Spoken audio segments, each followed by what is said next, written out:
Hello there, and welcome to Love and Wargames.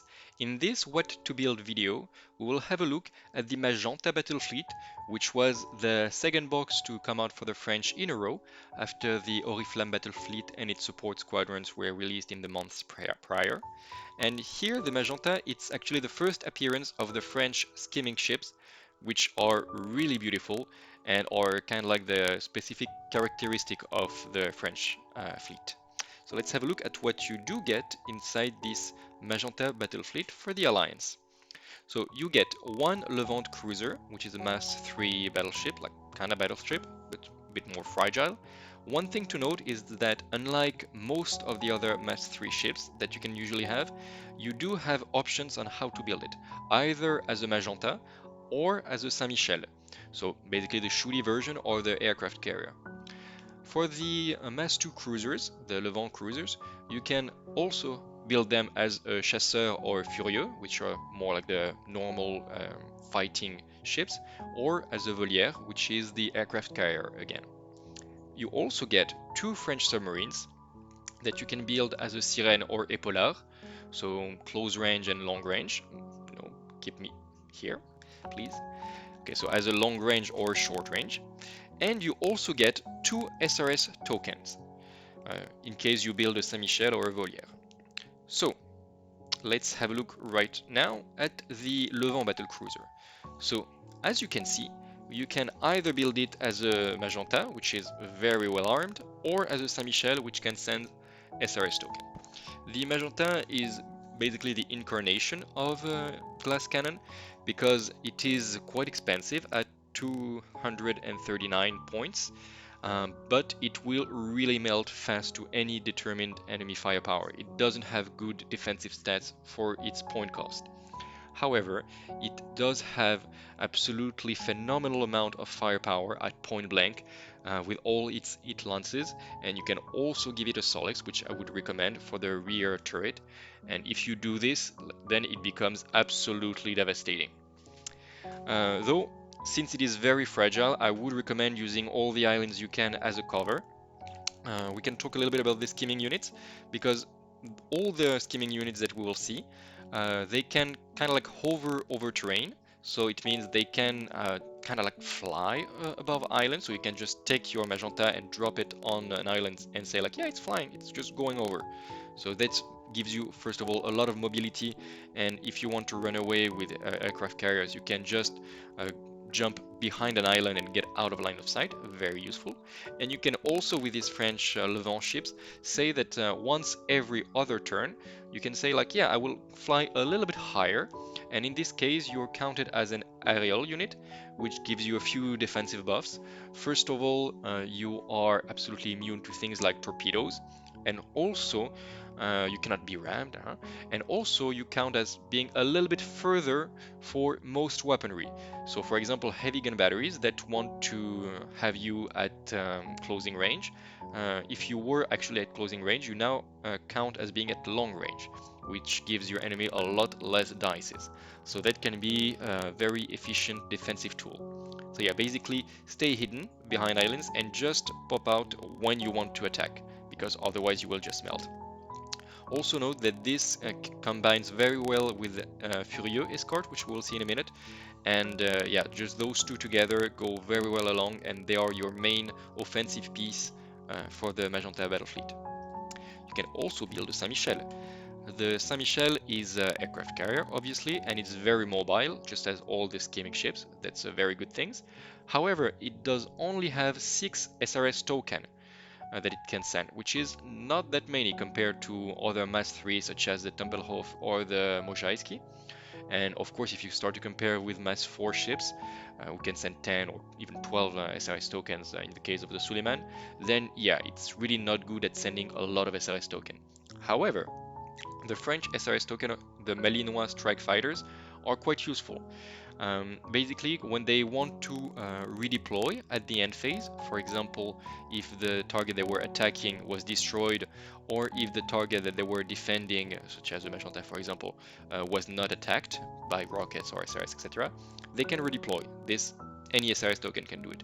However, usually you can only redeploy 5 inches. French SRS token, the Malinois at least, can do this up to 10 inches. So you can absolutely send your SRS token on the Magenta, for example. The Magenta wants to be at point blank, and once it is at point blank, any SRS token that are on the Magenta as a defensive way can go on any enemy ship at 10 inches and do an attack run on them. So yeah, that's a very good combo that you can do because of these Malinois strike fighters. Also, the Saint Michel gets Fortunes of War, which is a very good rule, and like not many ships have it, so it's a good deal to have it for 258 points. And what this allows you to do, it allows you to burn some of your own cards in order to cancel a valor effect that your enemy is trying to do. So yeah, that can really be a game changer. If you're new to the game, this is not something that you might feel the need to right away. But when you start to play regularly, it's a very good ability that can really like put a wrench in your enemy's plans. And yeah, it's very good to have it, and the Saint Michel does have it. What it does not have is overwhelming firepower. It only has 2 hit lancets to the front, which is fine but not great. It has 1 hit lance to the back, and we'll talk about why in a minute. But yeah, do not point it at the enemy and hope to melt them with your firepower. However, what the Saint Michel might want to do is to stay a little bit hidden. So yeah, okay, stay hidden. And when the enemy comes, we just said that you can jump behind islands and kind of like run away from the enemy. And while you are going away from the enemy, you have all your weaponry that can just pepper your enemy that is chasing you, so you can shoot at him and then just fly away or go behind an island, etc. So the Saint Michel does not want to be at the center, of course, it's an aircraft carrier. It wants to be preferably running away from the enemy, and all its firepower is pointed to the rear because you're not going towards the enemy, you're going away from the enemy, and the enemy has to come to you. So yeah, very good ship. What you can do with these skimming ships as a battle fleet, you can make a Levant Battlefleet. So you have one of the skimming flagships that we just talked about. You need to add one of the skimming units that we will see in a minute. And you can add up to 3 additional French skimming units, as well as 1 French submerged, like submarines. And yeah, this allows you to play the whole box. Great. Uh, you don't get any specific bonus like command override, but you do get to include up to 3 of the same skimming unit. That might be useful because, as we will see, it's quite expensive, all the ships that you get, and you might want to, like, you might end up being overactivated by your opponent. And when you have such fragile, expensive ships, if you finish your turn after playing like 4 units and your enemy has like 6 or 7 units, then you leave yourself open to being very vulnerable to the counterattack. So if you can spread out your cruisers, etc., as units of 1, you can get more activations, and this allows you to do this, especially, for example, for the Voliere aircraft carriers, which want to be alone. Let's have a look now at the Levant Cruisers. You get, first of all, the Chasseur, which is the most shooty one for the point cost. It's quite average, like it is, as we say for the Magenta, very mobile, very lethal with all its lances possibly. However, it is very fragile, so you play it a little bit as you would play a Magenta. You hide a little bit behind the islands, and you just fly over the islands, or you become aerial unit to not be blocked by line of sight anymore, just at the moment when you want to attack. The closer you are to the enemy, the better for your firepower. And yeah, these are very like surgical knives that will remove 1 threat at a time. And yeah, that's what you want to do. Do note that the big difference between the Chasseur and the Furieux is, like, for the advantage of the Chasseur is that they have rolling broadsides, which can link between each other very well, but it's not enough to make you prefer the Chasseur to the Furieux. So yeah, not amazing. I would highly recommend to get Furieux for now instead of the Chasseur. What do you get for the Furieux? So it's a little bit more expensive than the Chevalier, indeed, and you might have to pay some hit lances here and there in addition, so the price might come up. However, you gain 2 very interesting rules.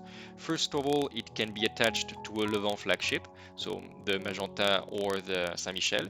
First of all, you will give it +1 because it's an attached unit, +1 to its defenses, so ADV, SDV, boarding, this kind of thing.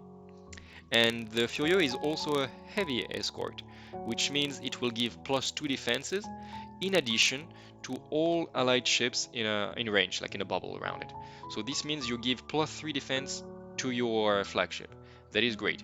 Let's remember also, we said it for the Oriflamme, that French ships get coordinated support, so they gain even more defense when they are in range of their flagship. So that means you could very well, if you pack a little bit, get +3 or +4 bubbles of defense, +4 defense in a bubble for some of your ships, and that's absolutely devastating.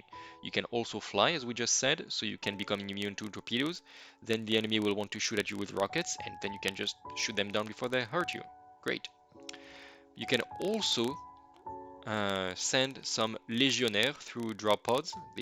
It's these things, and this increases the range of your boarding action, which is already good, and it gives them additional power. So you get, for example, hazardous, which is quite good thing that you would want. And you can use this in two ways. First of all, if you attach the Furieux to the Volière, it means that the enemy will want to come for your, I'm sorry, not to the Volière, to the Saint-Michel, the big flagship aircraft carrier.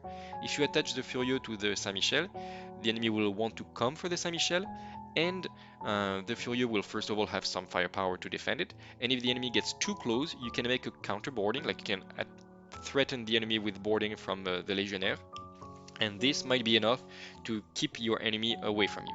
So, great thing to have. Also, you can attach this Furieux to the Magenta, and both of them will help each other defensively. And when they get in range of the enemy, because they want to be in point blank for all their hit weaponry, they will be able to do a boarding most likely at the same time. And this can be a very devastating combo, so they go very good together. Plus, it's like drop pods sending legionnaires on enemy ship for boarding. I mean, it's just amazing in itself. You also can build the Volière. The Volière is an aircraft carrier variant, and it's quite fragile for the 120 points. Like if you compare it, for example, to a Russian Pravda, yeah, it will melt fast to enemy fire. However, we've seen that the Malinois strike fighters are quite useful. There are quite a few ships in the French fleet that can have spotter or maritime patrol, so you do have need for SRS tokens. And yeah, you can keep it very cheap with gun batteries, or if you want to keep it in the back line, you can give it torpedo turrets, because you can send your fighters 40 inches, and coincidence, your torpedo turrets can also shoot from 40 inches. So as a backline unit with torpedo turrets, it's quite a good choice. And again, you can leave them alone, one by one, not in multiples models per unit, and they will give you additional activations, which is great. You can, if you want, give them heat lancets, but first of all, it means that it's plus 20 points per model, so we're already a little bit expensive, and then they are expensive. And yeah, if the enemy is coming close to you, as we saw for the Saint-Michel, sometimes it's best to just fly away, using the terrain to escape from the enemy firepower, trying to get out of line of sight or just become aerial. And it lancet is good if you see an enemy coming and you are pretty sure that you can cripple it with one or two Voliere. But yeah, I'm afraid that if you take hit lancets, you will want to use them, and you might not win the fight, and then the Voliere will just get absolutely obliterated just after. So be careful with this. Do note that it's the only carrier, except the flagships, that the Alliance have right now. So something to take into consideration. What you also get is two French submarines. So they're quite big on the picture, so you can see the details, but these are small ships like the Imperium's Arminius frigates, for example, or the Rurik of the Russians. And you have two opposing playstyle. First, you have the Sirene, which is incredibly fragile for 40 points. I mean, they have armor 4, which is very low, and 3 hull points, Citadel 10, so they will melt anytime someone points a heavy gun battery at them or heavy torpedo salvo or anything. They are submerged, so it can help them survive. But yeah, don't count them on just being tanks in the middle of the map. That's absolutely not what they want to be. They want to be close to the enemy with their hit lancets, either by slaloming between islands, but that's very risky. Or what I would recommend is to use them as a one-shot reserve unit, so you keep them in reserve, 2 of them or 3 or 4, and then you have this very devastating package that you can roll for making emerge from reserve. So it's a little bit risky because it's a dice roll, you're not sure it's gonna work, but if you actually manage to go in the back of enemy carriers or some enemy battleship that do not have any backward pointing firepower, it can really be a huge thorn in the back of your enemy. So yeah, really, like, as a little deep striking infiltrating unit, it's really great, but that's basically all they can do without taking too much risk. If you want, you have the opposite, the Epolar, which is which wants to survive also, but not by hiding or just infiltrating through reserves. It wants to stay in the back. It wants to stay far away from the enemy and use its magnetic bombard that can shoot at extreme range, so 40 inches. And yeah, it's a little bit cheaper as well. And it is magnetic weapon, so you can try to fish for navigation lock, which is always useful. So yeah, it's a little artillery piece, which is quite good, especially since it can give you additional activations. I would like to compare it with the Picardy that we saw for the Oriflamme Battlefleet. Compared to the Picardy, it's cheaper in terms of like firepower per point, and you actually get even more firepower for the same cost. Like, both go kind of together. So yeah, it's more firepower, but it's of course much less resilient to the same frame as the Sirène. While the Picardy, it was already not a great defensive ship, but it is more resilient compared to the Ebola. So really count on being ignored by the enemy because they are more nuisance than anything else.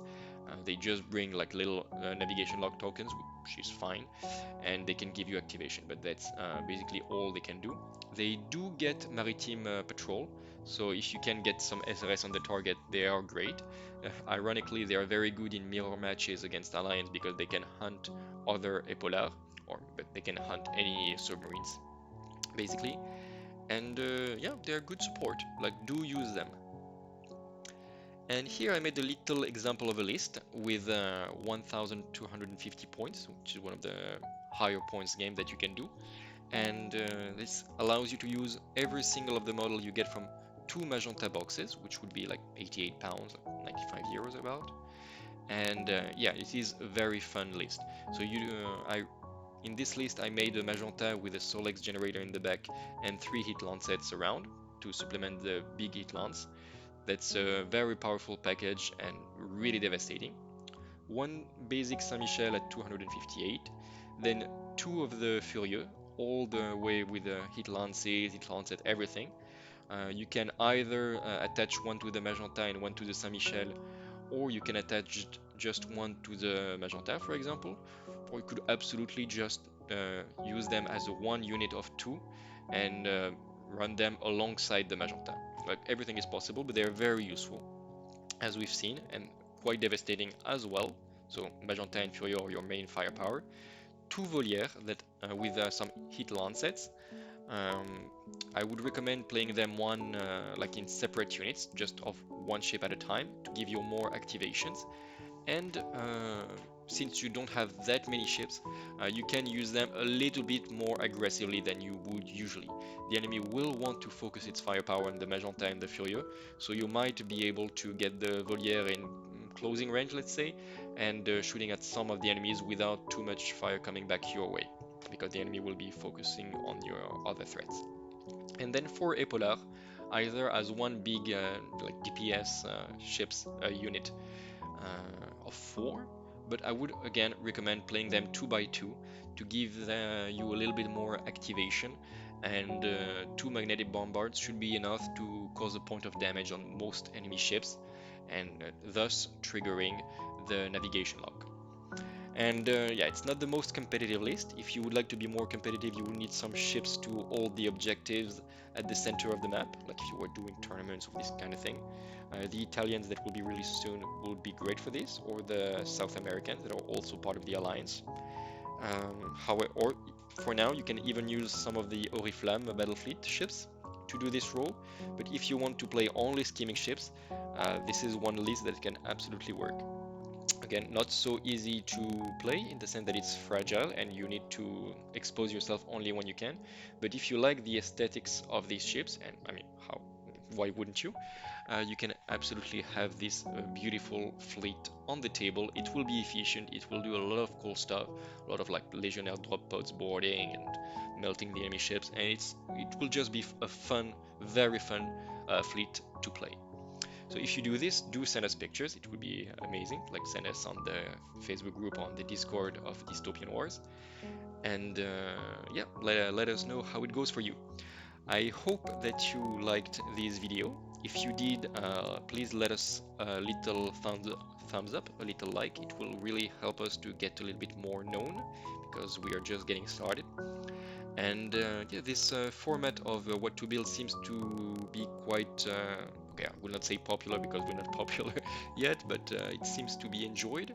So I will try to make such videos for every box available, even the older ones of the Crown, of the Union and the Imperium, this kind of stuff.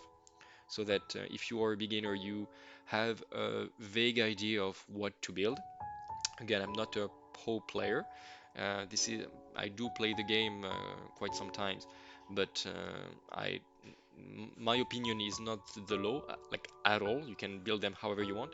It's really made so that you can, if you are a new player and you are a bit intimidated because you've never played this game, you have an idea on what are your options, kind of, without having to really read the Orbat and think of, okay, what are the stats? What is this rule? So it's really like more to new players. If you are a veteran player or you tried it and you disagree with what I'm saying in this video, please let us know in the comments. It's always quite great to start a discussion. And yeah, I hope you like the video. And in the waiting for the next video, please do keep spreading the love around you. Thank you. Bisous.